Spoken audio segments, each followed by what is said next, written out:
The editor of the Poughkeepsie Journal has permission to publish the following amazing discoveries. Astronomical intelligence. In the month of February 1789, a most eccentric idea entered the head of Professor Zarytyev Shorolov of the Royal Academy for Celestial Observations at Moscow. He caused a tube of 234 feet in length and 29 feet in diameter to be constructed of planks and made perfectly smooth and circular within as the interior part of a fusee. Instead of glass lens to furnish this enormous telescope, and which no vitrizical manufactory upon earth could supply, he formed them from the purest transparent ice, carefully cut from the River Volga. These pieces were 5 feet in thickness and of the diameter of the cylinder. Their proper diminutions he effected by the application of warm substances. It was not till after 13 days' unwearied attention that they were perfectly finished and rendered fit for optical purposes. This huge machine was constructed on a hill adjacent to the city of Moscow, where the learned and ingenious Professor Shorolov intended to make his observations, and was suspended so mechanically nice that it could with ease be easily turned to any part of the heavens. It was on the 25th of February, in a night uncommonly serene, that Professor Zarytyev Shorolov, wrapped in threefold thicknesses of fur, turned his gigantic tube full on the planet Jupiter, when, to his astonishment, he found that immense frozen globe brought, as it were, within the reach of his hand for inspection. The mountains, rivers, houses, men, women, and even the very hens and chickens were perfectly apparent. Inured as the Muscovite was to ice and snow, the shivering appearance that everything put on at near 500 millions of miles distance from the sun frighted him. The sole employment of the men appeared to consist in procuring fuel, and of the women in heaping it on the fires. Lovers confabulated swathed in redoubled flannels, and frequently, when the mutual kiss was attempted, a cement of ice completed the contact.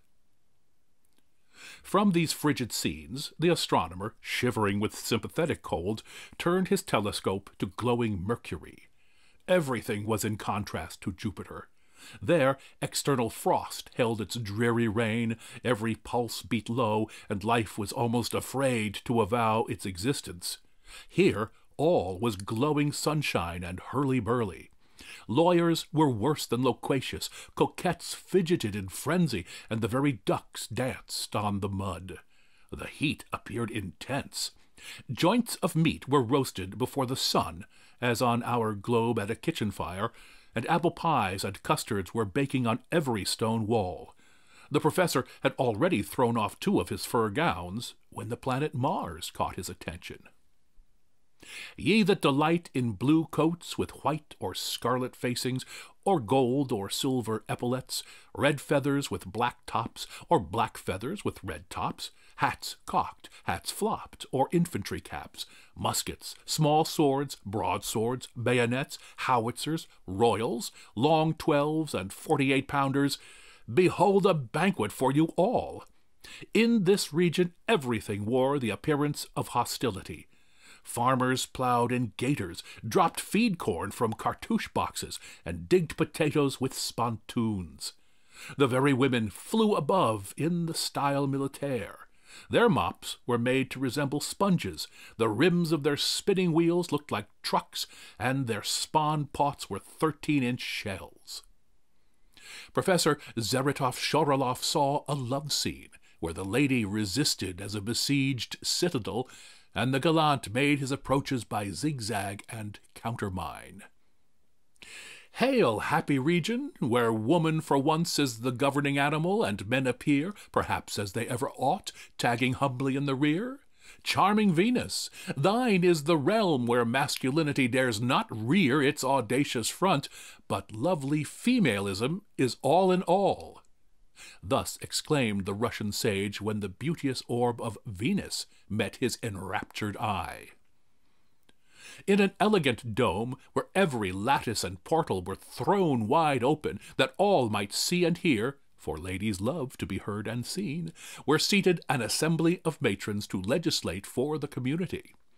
The speaker, in conformity to the order of the house, was dressed in a rich purple gown with a train of 3 yards in length, a petticoat most tastefully flounced, a camel's hair shawl glistening with undulated rows of diamonds, earrings of the purest pearls, and a tete and bishop protuberant and enchanting beyond description.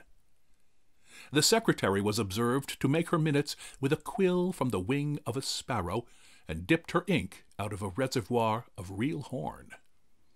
They appeared to be in warm debate, and the professor, by looking at a paper over the shoulder of a lady dressed in cross-barred muslin, found the subject to be whether the men in future might be entertained as obsequious humble companions, or be driven absolutely out of doors and employed in unremitted drudgery.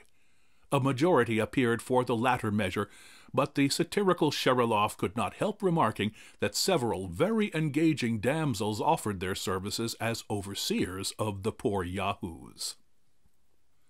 Love and all its delectable concomitants was utterly unknown there, as that passion exists but where equality is found or understood. The dear viragos had thrust the wretched males too far from them to admit of even an artificial reciprocity of situation. Many philosophers assert that love in the female economy acts as a powerful absorbent, and that where it is genuinely felt, 1,000 disagreeable queer feelings and perniciousnesses are perfectly unknown. Zaratov Shorolov, it is said, now inclines to this opinion from the multiplicity of not very bewitching freaks he observed among the Venusian ladies. Besides caprice, petulancy, and ill nature, the want of personal attention was general. Where there was no admirer to please, nor rival to mortify, so what purpose even the affectation of amiability? The accurate Muscovite, in the memoir addressed to his college, has observed that the female, on this planet from imperial women down to the humble mosquito, had uncontended domination. The ferocious heifer gored the bull from the pasture. Rams fled before heroic ewes. The tremendous goose stalked before the suppliant gander, and champion hens crowed over dejected he-biddies. The enlightened Shorolov was going on with observations to gratify and enrich his native planet, when a southern breeze blew mildly on him, warm vapors floated far and wide, and a trickling stream was all that remained of materials that drew such unexpected information from our neighbor worlds.